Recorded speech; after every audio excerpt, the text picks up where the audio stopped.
Vote দিতে গেছি, হঠাৎ মাত্র দেখলাম যে রাস্তায় উঠেছি, তখন কয়েকজন ছেলে ওখানে বসে আছে, আমাকে বলছে "এই তুই কোথায় যাচ্ছিস?" তা আমি বললাম ভোট দিতে যাচ্ছি। তা বলে "এই ভোট দিতে যাবি না, চুপচাপ বাড়ি চলে যা।" আমি তখন কি করলাম যে না, আমার এটা আমার অধিকার, আমি ভোট দিতে যাব না, তা কে যাবে, তা আমার ভোটটা কি অন্য কেউ দেবে? তা আমি বললাম আমার অধিকার, আমি ভোটটা দিয়ে বাড়ি চলে আসবো, কাতে ভোট দেবো না দেবো সেটা তো আমার ব্যক্তিগত ব্যাপার। তখনও বলে ঠিক আছে, তুই ভোট দিয়ে বাড়ি চলে আয়, বাড়ি আসলে তোর ব্যবস্থা মানে খুবই খারাপ করে দেবো বলে যারা ছিল, শাহজাহান ছিল, হাবু বলে একজন ছিল, হ্যাঁ, এরকম সব চরের কয়েকটা ছেলে, মানে 7-8 জন ছিল ওই মুহূর্তে। তারা টিএমসি পার্টি করে, আমি ভাইজানের পার্টি করি, এই বলে আমার ভাইকে এজেন্ট দিয়েছি বলে তার জন্য আমার ওপরে বেশি ক্ষোভটা করেছে যে তুই ভাইকে এজেন্টটা দিলি কেন। এজেন্ট আমার এখন 97 বুথে আছে। হ্যাঁ, বুথের ভিতরে আছে। হ্যাঁ, সে খুব আশঙ্কার মধ্যে আছে, মানে খুব, মানে তার মানে ভয়ের মধ্যে আছে, কারণ সে বার হলে তাকেও ঠাট দিয়েছে যে যদি ওকেও পায় তা ওকেও মারা হবে।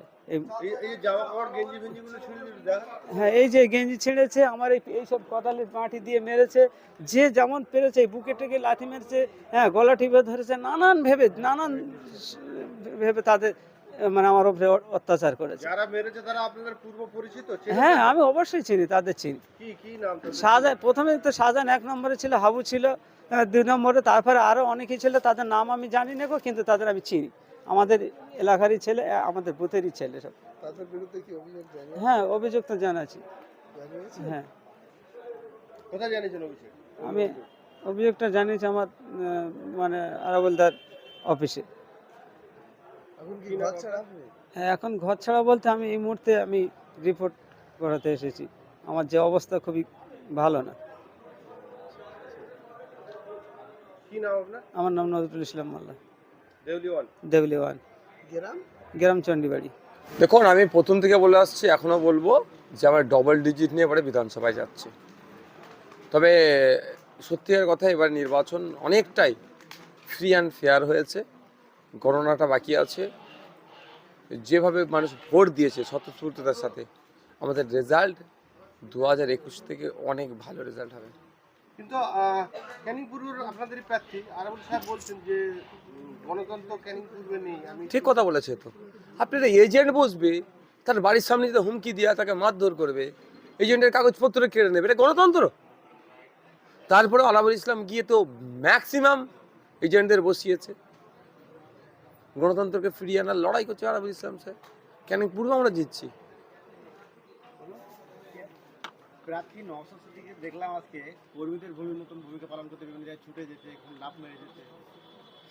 ব্যাপারটা হচ্ছে বুথ জ্যাম করছিল, বুথ জ্যামটাতে মানুষকে প্রভাবিত করছিল, ভয় দেখাচ্ছিল 100 মিটারের মধ্যে। ওরা যদি ভোট দেওয়ার দরকার থাকে, তোরা ভোটের লাইন আসুক না।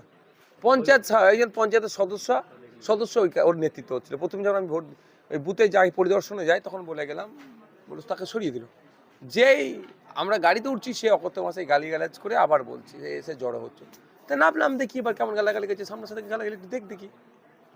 তোর প্রশাসন ছিল, সেন্ট্রাল ফোর্স, স্টেট ফোর্সদের তাড়িয়ে তাদের পগার পার করে দিয়েছে। ক্যানিং পূর্বের অধিকাংশ পঞ্চায়েত বিনা প্রতিদ্বন্দ্বিতা জিতেছে, অধিকাংশ মানে সব। এদিকে 3টে তো একই ব্যাপার। আর জেলা পঞ্চায়েত সমিতিও সব জেলা পরিষদ থেকে সব যা আছে, ভাঙড় 1 নম্বর ব্লক আর ওই পাটটাই সব বিনা প্রতিদ্বন্দ্বিতায়, কোনো প্রতিদ্বন্দ্বী রাখে নেই। মানুষের ক্ষোভ তো ওখানেই। পঞ্চায়েত নির্বাচনে এই জাগলগাছি, প্রাণগঞ্জ, নারায়ণপুর অঞ্চলের মানুষকে ভোট দিতে দিয়েছে। লোকসভা নির্বাচনে ছাপ্পা মেরেছে। এই সুযোগ আগে অবাধ নির্বাচন হয়েছে। আমি বামনঘাটা ব্যবতা যদি আসছিলাম, মানুষজনকে শুধু জিজ্ঞাসা করছেন এবারে ভোটটা দিয়ে কেমন শান্তি পাচ্ছেন। বলছে অনেক দিন এইরকম ভোট আমরা দিতে পারিনি। ঠিক জায়গায় দিয়েছেন তো? বলে হ্যাঁ। 10 বছর ক্যানিং পূর্বে বিরোধীদের কোনো অ্যাক্টিভিটি নেই, একটা পতাকা, ফেস্টুন, এমনকি কেউ একজন বলার লোক নেই যে আমি সিপিএম বা কংগ্রেস বা আইএসএফ করি। সেই জায়গা থেকে আপনি বলছেন জিতবো। হ্যাঁ, এটাই তো গণতন্ত্র ফিরানোর লড়াই। আমরা সর্বোচ্চ দিয়ে লড়াই করছি। ক্যানিং পূর্বতে আমরা জিতছি। 2-4টে বুথে ওরা ভাবছে চাপা ফাপা মেরে জিতে যাবে নাকি। ঠিক যেভাবে ভাঙড়ে কাউন্টিং এজেন্ট পাবে না বলে তৃণমূল বা শওকত সাহেব সে এখনো গলাবাজি করছে নাকি জিতছে। যদি গলাবাজি না করে, কে কোনো না কেন্দ্রে যাবে ওদের হয়ে। গণনা কেন্দ্রে পর্যন্ত নিয়ে যাবে ট্রেনে, ওই জন্য করছে। না আপনারা এখন বলছেন জিতছি, হয়তো দেখা যাবে হেরে যাওয়ার পরে বলবে কাউন্টিং এ গন্ডগোল করেছে, এটা বলতে পারবেন? কবে অভিযোগ এই ধরনের দিয়েছি আমরা বলেন? আচ্ছা, আজকে কতটা শান্তিপূর্ণভাবে ভোট হয়েছে ভাবা বিধানসভা? দু একটা ঘটনা ছাড়া, বিক্ষিপ্ত কয়েকটা ঘটনা ছাড়া তো ভালোই হয়েছে। এরকম তো হওয়া দরকার। মানুষ যাকে চাইবে সে জিতবে। আমাকে যদি মানুষ ভোট দেয় আমি জিতবো, আমার পরিবর্তন অন্য কাউকে দিলে ভোট দিলে সে জিতবে। কিন্তু যে যার ভোট সে দিক, নিজে থেকে দিক। জামিলগাছি এলাকায় সেখানে এক মহিলা তৃণমূল কর্মী সমর্থককে মারধর করা হয়েছে, যদি এই ধরনের কিছু ঘটনা ঘটে থাকে নিরপেক্ষ তদন্ত হোক। আমাদের কর্মী যদি কোনো মহিলার গায়ে হাত দিয়ে থাকে তো শাস্তি পাক, কোনো কনসিডার সেখানে নেই। ইলেকশন কমিশন তারপরে সেন্ট্রাল ফোর্স এবং কলকাতা পুলিশের ভূমিকা নিয়ে কতটা দেখুন, যথেষ্ট ভালো ভূমিকা ছিল। ভাঙড়ের মানুষকে সহযোগিতা করছে শান্তির ভোট করাতে। Election commission, central force, Kolkata police, ভাঙড়ের মানুষ, ভাঙড়ের আইএসএফ, তৃণমূলের একটা নেতৃত্ব, বাম, সবাই মিলে, এক কথায় সবাই মিলে আজকে একটা ভাঙড়কে আর উপহার দিয়েছে রাজ্যের কাছে।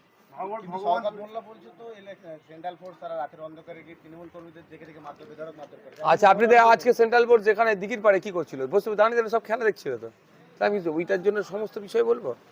সরকার সাহেবকে তো কিছু থেকে বেরিয়ে পালাতে হবে, রাস্তা খুঁজতে হবে। এই রাস্তাটা হচ্ছে ওইটা। ভগবানপুর অঞ্চলে সেই জায়গার আইএসএফ কর্মীরা দাবি করছেন যে আইএসএফ দেখে দেখে তাদের বাড়ি বাড়ি ঢুকে হ্যাঁ, আমাদের ভাঙচুর করেছে, সেটা নিয়ে আমরা কমপ্লেন লঞ্চ করেছি পুলিশের এগেনস্টে। নতুন ভূমিকা পালন করতে বিভিন্ন জায়গায় ছুটে যেতে, খুব লাভ মেরে যেতে। ব্যাপারটা হচ্ছে বুথ জ্যাম করছিল।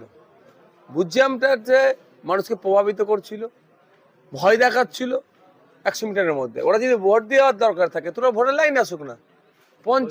একজন পঞ্চায়েতের সদস্য ওর নেতৃত্ব হচ্ছিল। প্রথম যখন আমি ভোট ওই বুথে যাই, পরিদর্শনে যাই, তখন বলে গেলাম, বলে তাকে সরিয়ে দিল।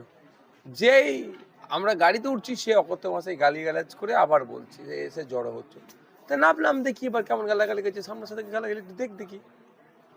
তো প্রশাসন ছিল, সেন্ট্রাল ফোর্স, স্টেট ফোর্সদের তাড়িয়ে তাদের পগার পার করে দিয়েছে। ক্যানিং পূর্বের অধিকাংশ পঞ্চায়েত বিনা প্রতিদ্বন্দ্বিতা জিতেছে তৃণমূল, অধিকাংশ মানে সব। এদিকে 3টে তো একই আবার। আর জেলা পঞ্চায়েত সমিতিও সব জেলা পরিষদ থেকে সব যা আছে, ভাঙড় 1 নম্বর ব্লক আর ওই পাটটাই সব বিনা প্রতিদ্বন্দ্বিতায়, কোনো প্রতিদ্বন্দ্বী রাখে নাই। মানুষের ক্ষোভ তো ওখানেই। পঞ্চায়েত নির্বাচনে এই জাগলগাছি, প্রাণগঞ্জ, নারায়ণপুর অঞ্চলের মানুষকে ভোট দিতে দিয়েছে।